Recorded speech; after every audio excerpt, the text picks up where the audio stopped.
इतना सख्त मेवा पहले कभी नहीं देखा था। बंदर ने एक पत्थर उठाकर तोड़ने की कोशिश की, लेकिन वह नहीं टूटा। फिर उसने एक बड़ा पत्थर लिया, लेकिन वह भी नहीं टूटा। फिर एक विशाल पत्थर का उपयोग किया, लेकिन फिर भी कुछ नहीं हुआ। लेकिन मेवा फिर भी सही सलामत रहा। फिर हाथी ने पूरी ताकत से मेवे पर चढ़ाई कर दी। उसके बाद हाथी ने उठकर देखा तो पाया कि मेवा उसके शरीर में धंस गया था। फिर बंदर ने एक ढेर सारे पत्थर लाए और उन्हें गिराकर डोमिनो प्रभाव से मेवे को तोड़ने की कोशिश की, लेकिन आखिरी पत्थर गिरने के बाद भी मेवा काटने की कोशिश में ही लगा रहा। मेवा फिर भी सही सलामत रहा। हाथी ने गुस्से में आकर मेवे को जमीन पर पटक दिया, लेकिन मेवा जोर से उछलकर आसमान में चला गया। बंदर ने सिर उठाकर देखा, लेकिन जब मेवा वापस गिरा तब तक वह सतर्क नहीं हो पाया। उसने खुद को एक बार चौंका दिया। फिर बंदर के दिमाग में एक विचार आया। उसने एक ताजे डंडेलियन को हाथी की सूंड में डाल दिया और फिर मेवे को सूंड की ओर रखा। मेवा हाथी की सूंड में खींच गया और एक बड़ी छींक निकलने वाली थी। बंदर ने हाथी की सूंड को कसकर पकड़ लिया और पत्थर के साथ तैयार हो गया।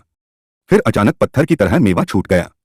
सालों बाद हाथी ठीक हो गया, लेकिन सामने का दृश्य देख चौंक गया। फिर एक के बाद एक बड़े पत्थर मेवे को तोड़ने की कोशिश करते रहे, लेकिन उस देवी जैसे मेवे का कुछ नहीं बिगड़ा। अचानक बंदर के दिमाग में एक आइडिया आया। वह और हाथी मेवे को लेकर छोटे साही के बागीचे में पहुंच गए। एक आराम करती साही ने जब दो अजनबियों को देखा तो उसका गुस्सा चढ़ गया। बंदर ने मौका देखकर धीरे से मेवा नीचे रख दिया।